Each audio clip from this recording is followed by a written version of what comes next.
Good evening, class.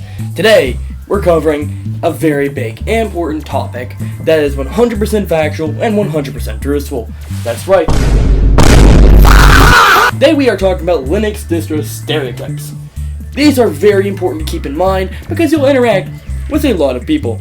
A lot of people. And so you have to keep this in mind before you interact properly with any single individual from any of the groups we're talking about today. I think the best group we can truly open up with is, there we go, Arch stereotypes. Arch users. We'd have to talk about them first, because if I didn't talk about them first, then they'd throw a hissy fit. That's the type of person you're going to interact with. They really come in two main parts. Number one, they're super chill. They typically do an Arch install. Generally speaking, the type of guy anybody can really vibe with. They enjoy the rolling release structure. They enjoy frequent updates. They enjoy having the latest and greatest of everything. Latest and greatest kernel, latest and greatest software, and the latest and greatest packages. And AUR outages, but we'll get into that. Typically, if you've ever seen like the generic Linux user and thought either someone who wears a skirt or some guy who's about 800 pounds overweight, that's typically the range these guys fall into.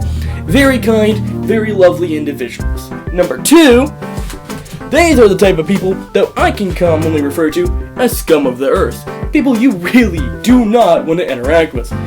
And they're most identifiable by the phrase, I use Arch by the way. Toxicity runs rampant. They're typically who you think of when you think Arch Linux user or Linux user in general. The really part of the community no one likes to talk to, but everybody has to acknowledge. They're a very, very, very small portion of total Arch users. However, they are the loudest. The loud minority. Kind of like, okay, I can't make a joke off that without getting banned. However, they are overall very annoying to interact with, very annoying to work with, and generally somebody you don't want to expose yourself to. The most useful thing you can do with them is block them. That's overall really all I have to say with Arch. Really chill, or awful people that don't really shouldn't be interacting with others. Next up on our list, we have Debian. There's only one main stereotype. You're old. That's it. I really have not met a young person who's really enthusiastic about Debian and be like, I use Debian. I'm a Debian user. No. They're old. Typically sitting around, I'd say 50s, 40s. They're not a big fan of change in their lives, because the last change they had is when their wife divorced them, and they really don't want to go through that again. So that's why they use Debian. Doesn't change, doesn't ask for half the house or the kid, or custody of the kids. Overall, a great fit for them. That's all I have to say. Ubuntu. We're gonna go straight from Debian to Ubuntu. It's canonical suck-up. All of them, even me. I use Ubuntu. I'm guilty as charged officer. It was me. Linux wouldn't be where it is today if it hadn't been for Canonical. Do you know how much Canonical has done for this community? Do you know Canonical is really the only one who actually has corporate packs? Do you know Canonical is the only one that really bothers with OEM installs? Yes, everybody's very aware and nobody cares, okay? Ubuntu has really fallen from grace recently. Ubuntu is very friendly, but you're not going to find a lot of really young people using that. We'll get into the one that will use it later. Overall, that's all I really have to say. 1 in a million, there's a lot of them. There still is a lot of them. However, you really don't actually use Ubuntu, you'll use one of Ubuntu's offshoots.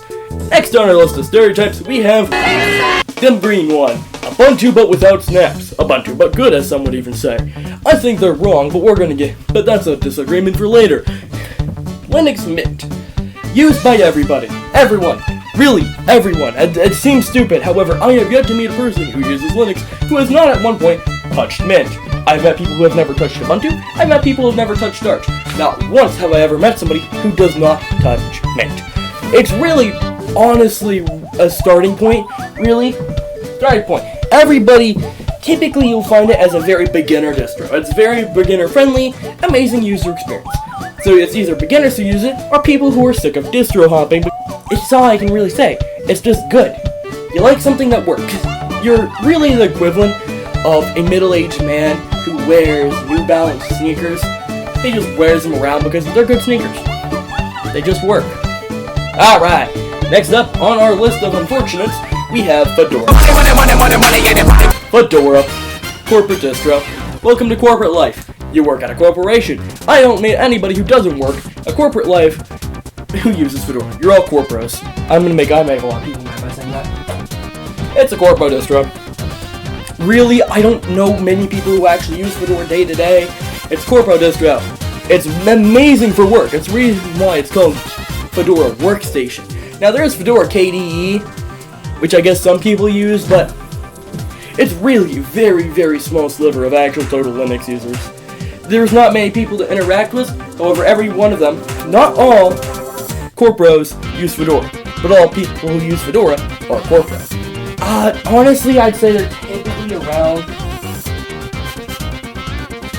40s. Typically around the 40s. They work a job. They have a wife, an ex-wife, because we live in a time and age where really divorce is more common than long-lasting marriages. That's a story. That's a topic for a different day. Well, yeah, that's all there really is. They're corpo. Shadow Wizard Money Gang. RHEL, Red Hat Enterprise Linux. Take everything I just said about Fedora, but turn it up to 20. Just generally speaking, the pinnacle of corpo distros. You pay for it. It sucks. I know very, very few people who actually use modern RHEL. I know people who use the past versions, but not the modern version, because I've been told it sucks. I'm not paying for it, so I don't get to use it. However, I'm just saying, corpo. Endeavour! We're working on Endeavour next. I know, shocking. We have to talk about Endeavour OS. Who actually uses that? I'll tell you people who use that. They want Arch but usable, but unfortunately they fail to comprehend that Endeavour is in fact not usable. I don't know anybody who's had a good experience. I've never heard a good experience with Endeavour. I'm just saying, it's Arch. Supposed to be usable, but made less so. Alright, now we're talking about Get out! Pump OS, used entirely 100% by noobs. Entirely for noobs. I don't actually know anybody who uses Pump OS who isn't brand new to Linux as a whole. It is just one of those things where you use it while you're new. The second you get anything better, you just stop using it entirely. It is a waste of time to use. Honestly, it's not even close to Mint, where on Mint you can see people who will go back to Mint because they enjoyed the user experience. Pop OS, you don't have that. It's the gateway drug, but really no one sticks with it. Lack of a father figure. Alright, now we're talking about Kali Linux. You are not a hacker. I'm gonna sit down. Give me your shoulder. Give me your virtual shoulder here. You are not a hacker. You're never going to be a hacker. I don't care. Oh, this is what hackers use. No. You were a script kiddie. That's it. You're a script kiddie. So give up on your dreams. You're not Mr. Cool Extra. Okay? XX hacker man _XX. You're not a hacker. Breaking news. And that's all there really is. It is used by script kiddies. I don't know anybody who actually does cybersecurity who uses Kali. I'm just saying. You're not a hacker. Please drop that. It's really annoying. No one wants to talk with you. You wonder why you get bullied at school? It's because you use Kali. Slackware Linux. You're old. I have never met a young person who uses Slackware. There's people who aren't even aware Slackware exists. You're old. That's it. I don't know what else to say. Slackware updates about as frequently as XFCE does. So, I can't really judge you there. It's just, you're old. You're old. Oldest distro. You're old because you use it. I don't care how old you say you are. You're immediately 95 now. Welcome to the retirement home. OpenSUSE! Seuss but open! OpenSUSE. You like the chameleon logo. That's it. I don't know anybody who personally willingly chooses to use OpenSUSE. That's all I have to say. No one uses OpenSUSE by choice. You're born into it. It's natural. It's natural born. It's like a genetic disease. Gentoo. Gentoo stereotypes. I have never met a sane person who uses Gentoo, including myself. Gentoo is one of those things that you're gonna sit there and you're gonna watch your computer compile for hours on hours on end. In fact, you don't, so much so, you spend time involved with your kernel that you don't talk to women. You generally have no life, no love life, no hobbies outside of this. All you do is compile Gentoo. Day in, day out, Gentoo, Gentoo, Gentoo, Gentoo. That's it. That's your entire life. Solus Linux. That's right. Generally speaking, I don't care what people say, I don't care what TikTok glaze videos there is, I've met maybe 1 or 2 people who've actually used Solus. Neither of them in person. So as far as my aware, Solus users are so few and far in between that it's like trying to find an eggplant at a farmer's market in December. Not like I've been trying to do that or anything. However, Solus users, not very common, not very many of you. You just don't exist. This also can be applied to Void Linux. You don't exist. I have met maybe 1 person who talked about using it in a virtual machine, but no one who actually uses it as a daily driver. Void Black Arch. It is the Kali equivalent. It is the Kali Linux equivalent of Arch-based distributions. Nobody actually uses it. If you really wanted to use it that bad, you just use stock Arch. Linux Mint Debian edition. Now this one is kind of more of the exception that proves the rule. There's not many of you, but you do exist. And for that, I'll give you applause. Yay. And Temple OS. Now I know it's technically not a Linux distribution, however I've seen it included in pretty much every Linux Discord server I've been in, so therefore you get included. You don't exist. No one actually daily drives Temple OS. It sits there entirely as a meme. I love it, and it was made by the greatest programmer to ever exist, but you don't actually exist. Trust me. I'd like to thank you all for watching. This has been it for today. This video took longer to make than I'd like to admit.